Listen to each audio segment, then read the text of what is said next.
No existe eso del espíritu. Estamos hechos de materia y nada más.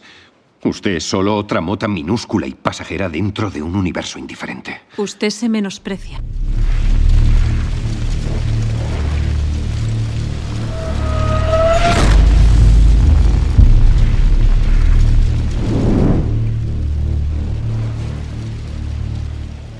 Hola, hola. Bueno, hoy estoy especialmente feliz de hacer este vídeo, ya que voy a recibir la ayuda de mi querido amigo y uno de mis mentores, Pablo Veloso, ya que fue él el que me inició en este camino de la no dualidad. Yo hasta entonces no conocía ese término y fue a raíz de ver un vídeo suyo que lo descubrí. Y fijaos si me impactó ese vídeo, que recuerdo el momento y el lugar exacto donde lo vi. Hace ya 7-8 años. Ya sabéis que la memoria está vinculada con las emociones. Por eso recordamos mejor una canción que un artículo de la Constitución. Pablo es también un gran filósofo, aunque a él no le gusta para nada este término. La verdad es que me siento afortunado de haber conocido a mucha gente en mi vida, experta en muchos de los temas que me han interesado.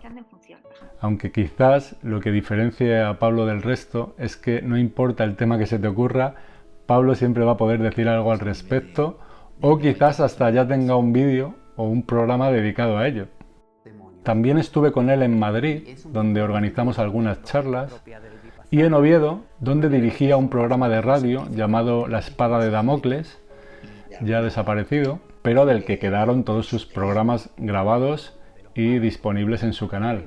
Ahora vive en Extremadura, centrado en sus clases y en sus estudios, aunque todavía sigue con su canal en YouTube y con el programa Anima Mundi, donde dedica charlas y debates a profundizar sobre temas religiosos y filosóficos, como por ejemplo la filosofía hindú a través del Bhagavad Gita o la filosofía griega y cristiana.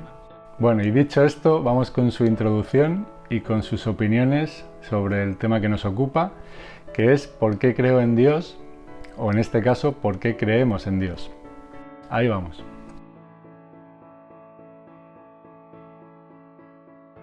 ¿Por qué creo en Dios?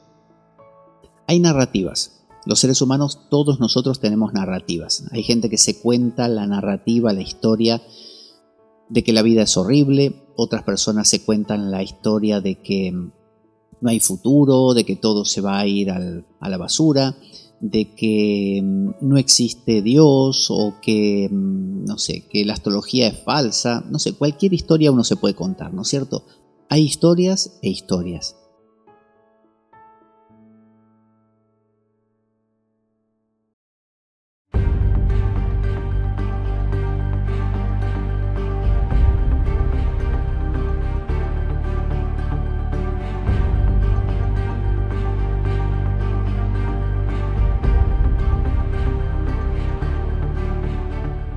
Puesto que todo depende de algo, yo debo depender de alguien para existir. Es decir, yo no me creé a mí mismo. Digo alguien y no algo porque de ser algo, mi existencia, como ya dije, sería fruto de la casualidad. Y por tanto, Dios no existiría. Y como estoy aquí para explicar por qué sí existe, obviamente, esta opción no tiene sentido. Nadie, por tanto, tiene la capacidad de autocrearse. Si, como ya hemos dicho, una vida inconsciente e indiferente es una vida sin propósito, si una vida regida por el azar tampoco lo tiene, si aceptamos que de algo no puede surgir alguien, que el universo no es físico, sino mental, y por tanto, nosotros no somos cuerpos sino mente, y que el amor es lo único capaz de crear, mi conclusión es que esa mente que somos, al ser dependiente, debe formar parte de una mente, si no mayor, sí primigenia. Y esa mente, al tener la capacidad de crear, solo puede ser amorosa. Tiene sentido también que si todo depende de algo, haya algo que no dependa de nada. Por lo tanto, esa mente creadora existiría independientemente de todo. No desde siempre, sino independiente del tiempo. No en todas partes, sino independiente del espacio.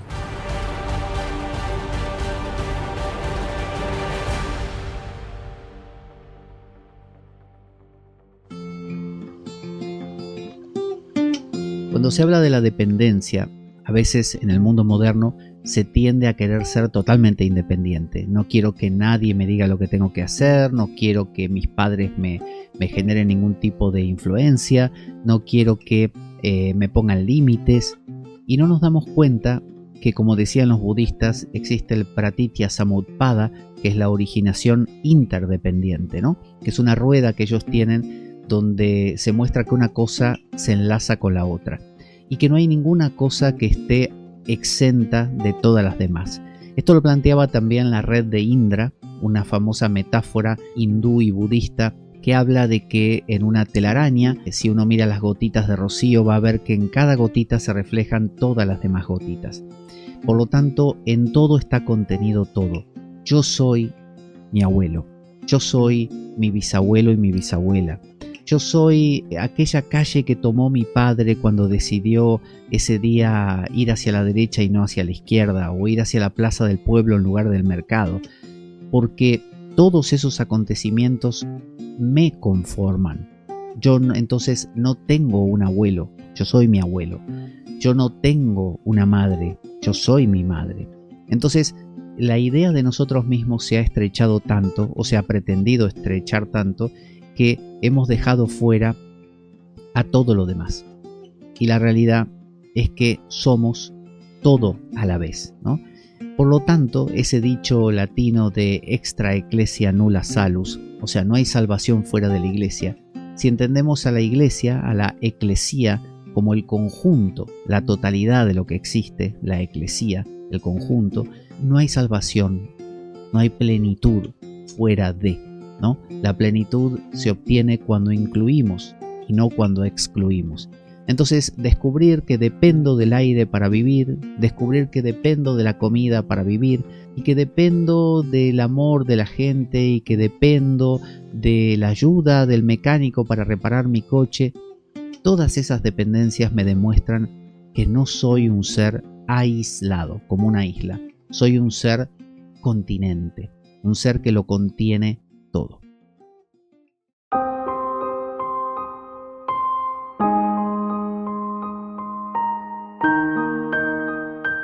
En este universo todo se comporta de un modo mecánico.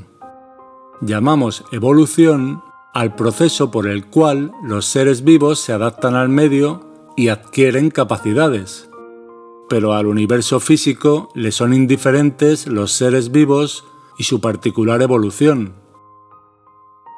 El universo no evoluciona, solo se comporta del único modo posible, regido por leyes físicas estrictas y llevándose todo por delante, esté vivo o no.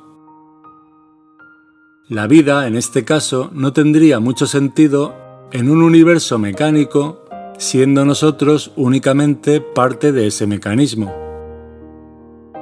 Lo que llamamos evolución tampoco tendría sentido si nos consideramos seres espirituales o mentales.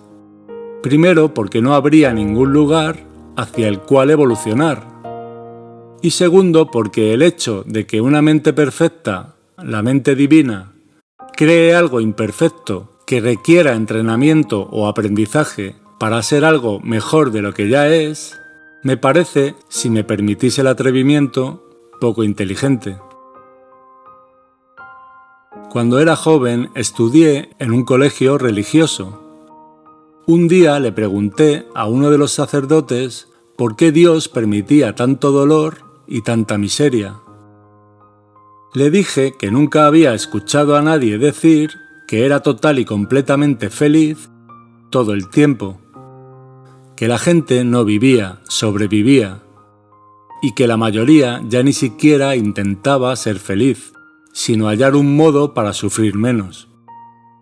Él me dijo que Dios nos creó libres, y que era el ser humano el que había construido una sociedad egoísta, donde eran posibles las guerras y las catástrofes humanitarias.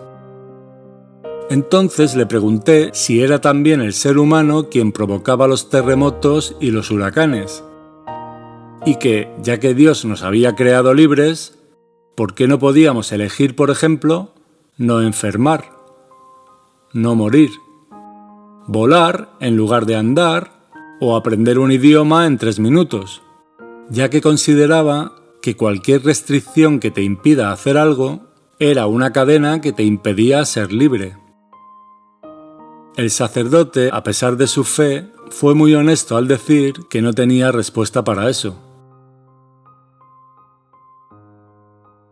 Cuando llegó un curso de milagros a mi vida, se me ofreció una alternativa que podría responder a mis preguntas de entonces.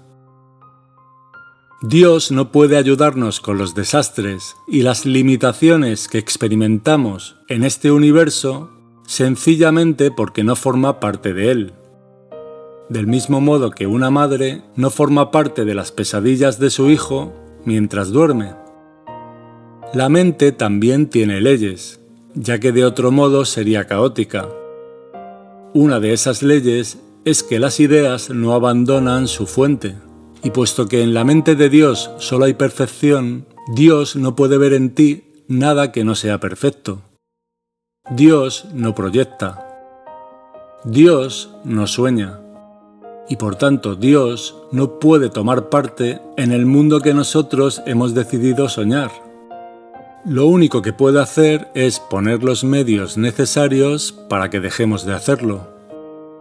Por otro lado, sospecho que a este acto de salir de la trampa de la percepción es a lo que se refería Siddhartha Gautama cuando dijo aquello de «estoy despierto». La idea que postula un curso de milagros es que no tiene ningún sentido estar aquí, en un universo caótico, conflictivo y donde reina la incertidumbre y la limitación.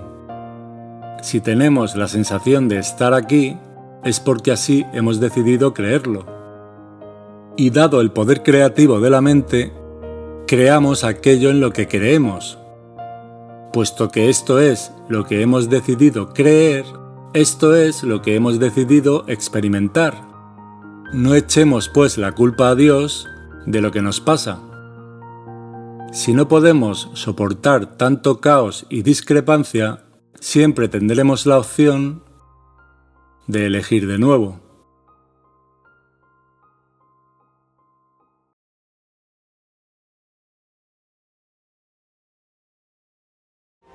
La oscuridad tras la luz, el conflicto tras el amor, ¿son el producto de una sola mente o las facciones de un mismo rostro?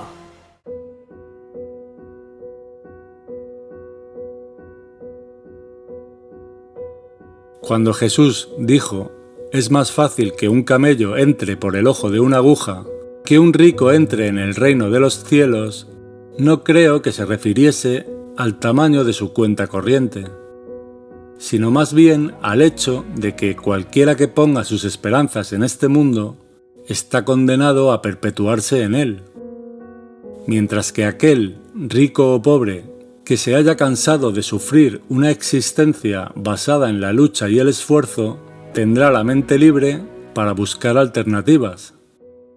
Un modo mejor de existir en lugar de resignarse al mundo que sus sentidos físicos pueden percibir. ¿Recuerdas la alegoría de la caverna de Platón? Una persona vive toda su vida, desde temprana edad, encadenada a una pared dentro de una caverna, donde todo lo que ve son sombras y todo lo que oye son ecos. Así que da por supuesto que la realidad es lo que ve y escucha.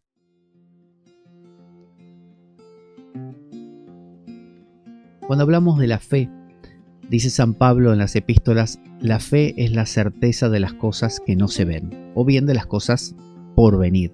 Todas las cosas por venir son cosas que no hemos visto, ¿no? Por eso son por venir. Cuando alguien vive en ese estado, en el estado de confiar en algo que todavía no ocurrió, lo que tiene es entusiasmo. Entusiasmo significa entheos, con Theos, con un Dios adentro.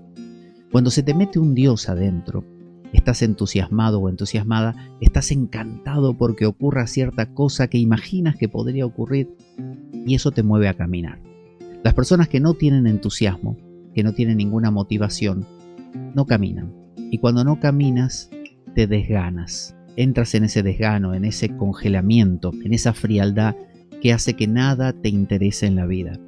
Entonces, la fe es, como decía Tomás Moro, una utopía que te permite caminar. Mucha gente ve la fe como sinónimo de falsedad, como de autoengaño. Pero el confiar en que esa mujer va a ser el amor de tu vida y que te va a amar por siempre cuando no tienes ninguna prueba de que te vaya a seguir amando mañana, ni de que tú la vayas a seguir amando mañana, o que lo que sea, bueno, eso es lo que te mueve a seguir con esa persona y quizá construir una vida, tener hijos y armar un montón de proyectos. Y lo que te mueve a ese proyecto laboral, que no sabes si mañana vas a poder realmente cumplirlo, si las cosas se van a dar, y sin embargo ahí estás, bueno, ese proyecto también, eso es fe. Entonces la fe mueve montañas, la fe mueve montañas. Fe religiosa o fe cotidiana es lo mismo, es la certeza de las cosas que no se ven.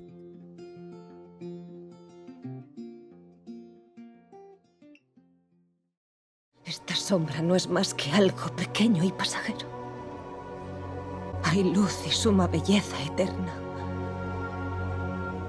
más allá de su alcance. Encuentra la luz y la sombra no te encontrará a ti.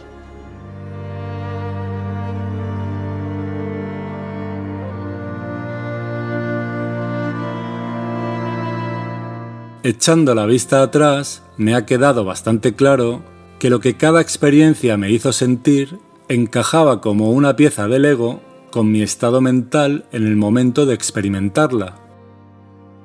Es decir, con la creencia que albergaba en mi mente respecto a mí mismo.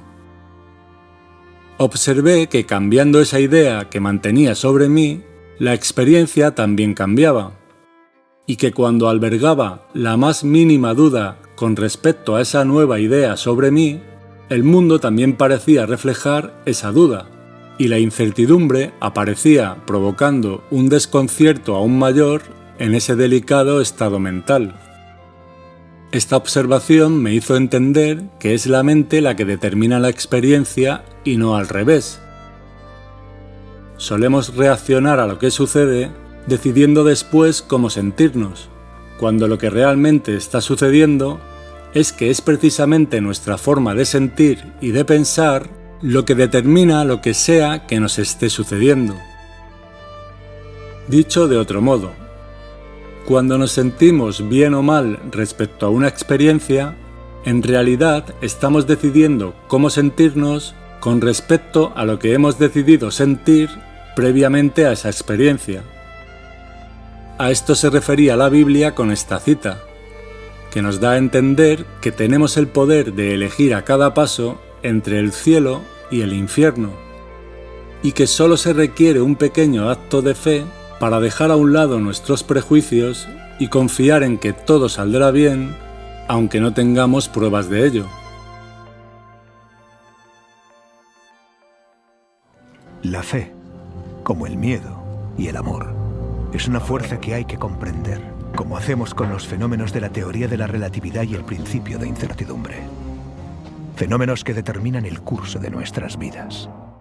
Entonces yo te digo, ten fe, es decir, construye una utopía hermosa y vive a través de ella. Y verás que tu vida, paradójicamente, se pone en marcha de una manera muy bella, con sentido.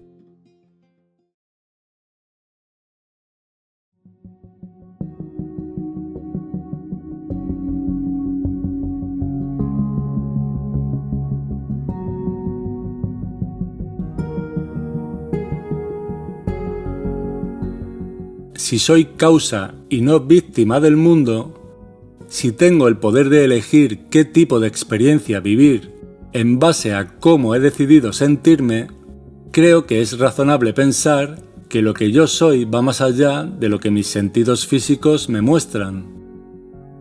Que el mundo que veo solo parece estar ahí para dar forma a mis creencias, y que obviamente yo no me he otorgado a mí mismo la capacidad para crear, sentir y pensar. Por tanto, alguien tuvo que hacerlo. Y en esto voy a ser un poco cabezón. Me niego a creer que todos esos atributos surgieron por casualidad. La percepción se construye a través de la experiencia, y es la experiencia la que determina las creencias que a su vez crean la experiencia. Por lo tanto, lo que ves es lo que crees. Siendo así, es imprescindible ese salto de fe para que los sentidos físicos nos muestren algo diferente a lo que las experiencias del pasado nos empujaron a creer.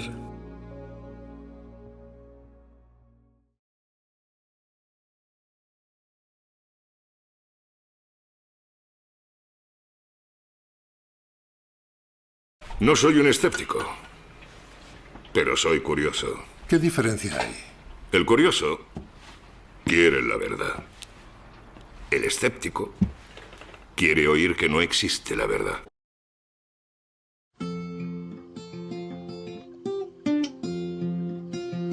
El sentido de la vida es el amor.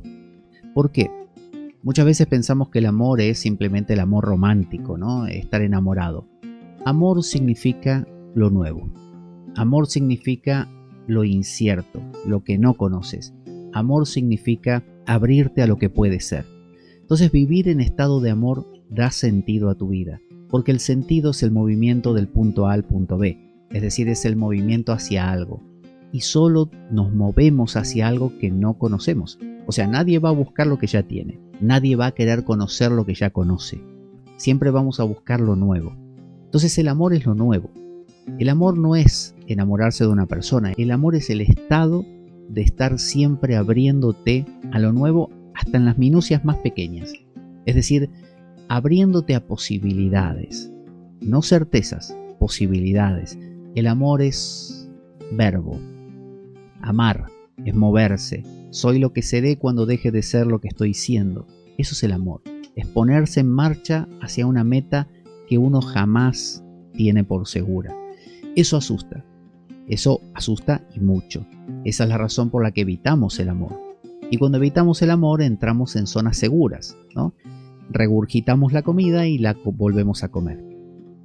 Y sí, esa es una comida que ya conocemos. No va a tener ninguna sorpresa, no me va a asustar. Pero va a ser una vida que no va a tener sentido, no va a tener significado. Porque no hay ningún signo que me señale un sentido hacia algún lugar, porque no hay lugar a donde llegar, porque ya estoy en donde siempre estuve, en lo que conozco. Entonces el amor es la negación de lo que conozco. El amor es la apertura hacia lo que desconozco, y eso siempre da miedo. Pero el miedo, la angustia existencial, diría Ortega y Gasset, o los existencialistas, esa angustia existencial es Dios.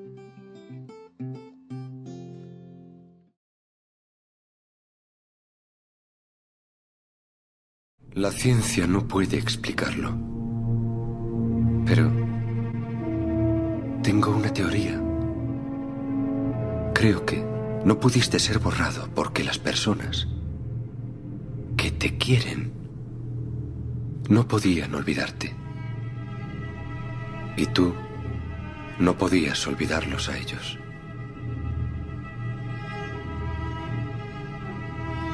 Me parece que lo llamáis amor.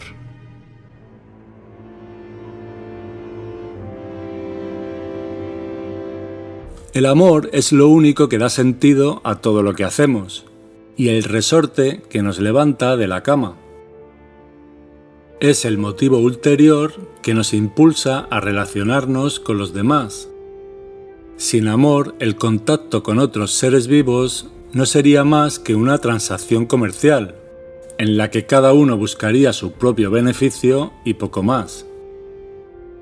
Es el amor lo que te empuja a ir a trabajar, ya que el dinero no tendría sentido si no tuvieses con quien compartirlo. Y siempre hay alguien con quien compartir. Nadie está completamente solo. Eso no existe. El paraíso no sería tal si fuese individual. Como dice un curso de milagros, al cielo se entra de dos en dos. Que es el amor y no el miedo lo que mueve el mundo es fácilmente observable, ya que nada que no surja de él perdura. Y si nada que no surja del amor termina bien, podría decirse que el amor es el único y verdadero propósito, y por tanto lo único que realmente existe. Si Dios es sinónimo de amor, es porque como Él, el amor tiende a la unión. De hecho, antes de ser distorsionada, la palabra religión, que proviene del latín religare, significaba volver a unir. Ahora casi podría ser considerada como un símbolo de separación. De hecho, la palabra diablo, que proviene del griego diabolo, significa eso mismo, el que causa división. Observa la historia. Sacrificios en nombre de Dios. Una iglesia constantemente corrompida por el poder político y supeditada a intereses económicos. Y los constantes propósitos divinos bañados en sangre. Decide ahora por ti mismo si los dioses inventados por el hombre cumplen el propósito de unir al hombre o más bien el de partirle en dos.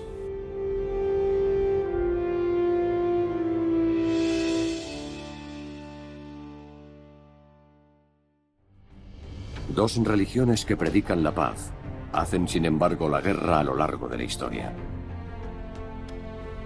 Épocas de confrontación y colaboración. Pueblos y potencias que combaten en nombre de Dios, pero luchan por la supremacía en la tierra.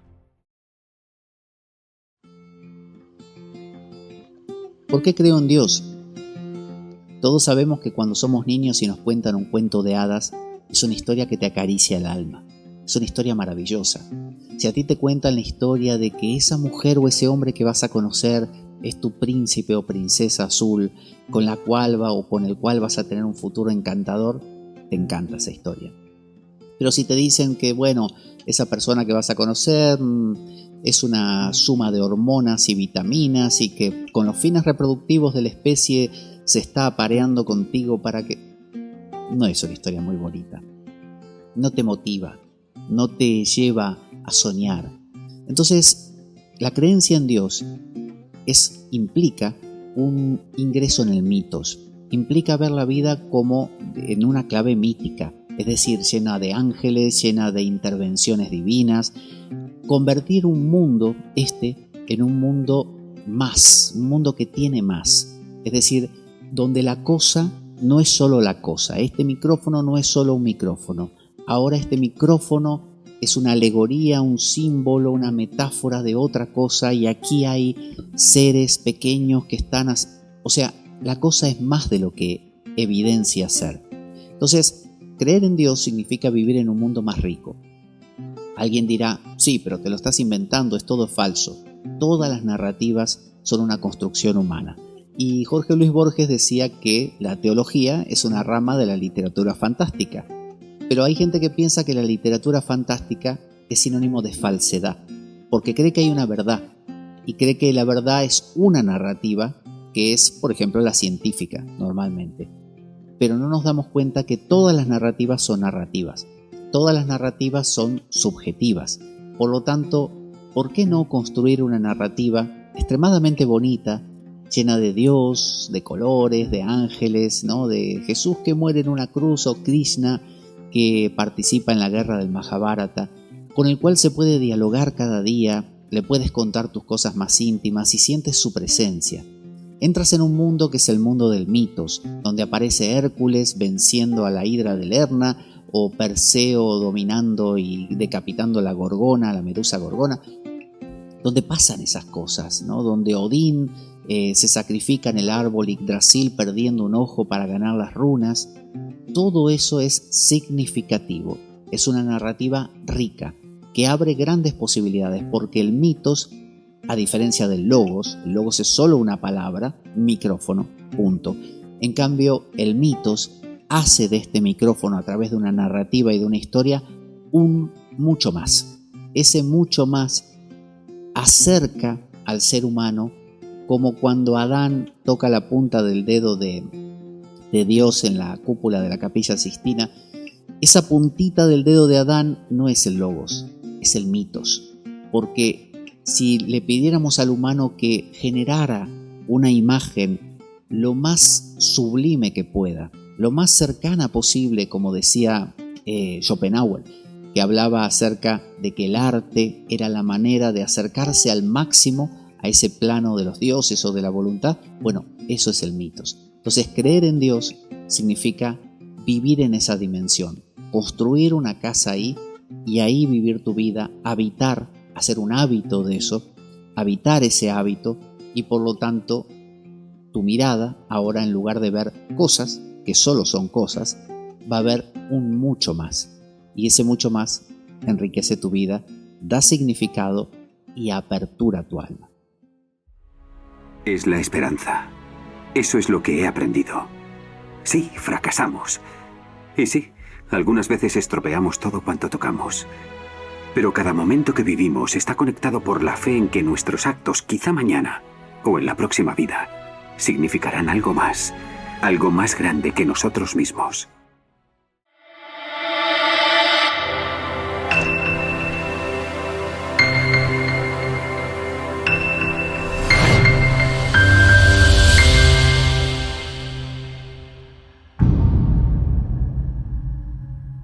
Mi amigo Quique me pidió que explicara qué es Anima Mundi. Y Anima Mundi es un proyecto que inicié hace no demasiado tiempo, pero es un proyecto eterno. Es decir, hay dos tipos de caminos espirituales en el mundo. Está el camino de la renuncia y el camino de la inclusión. Bueno, Anima Mundi pertenece al camino de la inclusión. ¿Por qué es importante? ¿Por qué lo puse en marcha? Bueno, porque por mucho tiempo me autoflagelé, me llevé al camino de la renuncia cuando no era mi camino. Y pensé que la única forma de vivir la espiritualidad era negando mi cuerpo, mis emociones, negando mi yo, mi ego, negando una rica comida, un compartir con los demás, negando el amor, negando toda esta belleza para alcanzar lo trascendente. Y eso trascendente asumía la forma del vacío, de la nada, del ser, de la fuente, del silencio, de la luz, y se alcanzaba a través de meditaciones, ¿no?, muy concienzudas ahí, tratando de dejar atrás al mundo, ¿no?, bajo la perspectiva de que el mundo es ilusorio y nos puede llevar a error. Entonces, con el tiempo me fui dando cuenta de que había otros caminos y que mucha gente a lo largo de la historia los fue poniendo en marcha. Nunca fueron mayoritarios, siempre los mayoritarios por alguna razón fueron los de la renuncia, que son mucho más griegos, ¿no? Los griegos tienen la idea de lo monástico por Pitágoras, por Orfeo, y eso entró en el cristianismo, y todo este camino monacal y de renuncia y de ascetismo tiene más que ver con esa línea griega. Pero hay otra línea mucho más judía, mucho más de disfrutar del compartir una buena comida con la familia, disfrutar de tener hijos, disfrutar de que las vaquitas den a luz sus crías, y disfrutar de envejecer amando a Dios en lo cotidiano. Eso es lo que yo entendí.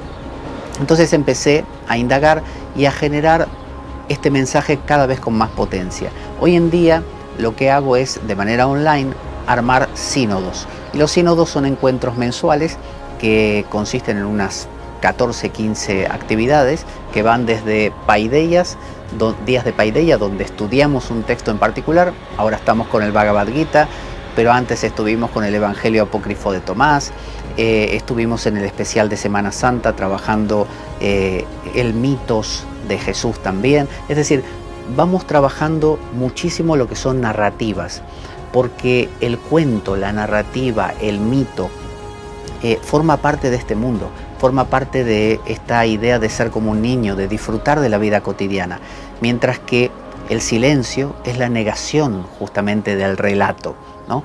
Este camino de la ausencia niega esta cotidianeidad. Entonces, tenemos momentos de canto, por ejemplo, cantos reflexionados que nos permiten romper con la discursividad de la razón. Es decir, vivimos una espiritualidad inmanente, no trascendente, inmanente, aquí y ahora. O sea, este paisaje que vemos, estos sonidos que escuchamos, son motivo de que yo hable con Dios. Y hablo a través de la oración, una oración que viene de mi corazón. Disfruto de cada cosa que mis sentidos disfrutan, y eso no niega a Dios. Todo está contenido dentro de, y se vuelve un contacto con lo bello, con la belleza. Esto lo desarrolla Platón muchísimo en su Fedro y en su Banquete, mientras que el camino de la ascética lo representa más en la República. Entonces yo te digo esto: si tú estás en un camino hace mucho intentando matar el ego, no sentir no sé qué en el cuerpo, no enamorarte de nadie ni de la vida, ni engancharte con cosas que te gustan, quizá si eso lo sientes muy ajeno, muy foráneo, quizá no es tu camino. Y quizá tu camino es un camino de hacer alma, anima mundi, hacer alma, entímesis, bajar al timo, al corazón, que todas las cosas signifiquen algo, que si yo tengo colgado esto para mí sea motivo de cariño y no sea una mera cosa que me pongo o me la saco porque me puede atar. No, al revés, es el camino de hacia Dios desde el mundo, no más allá del mundo.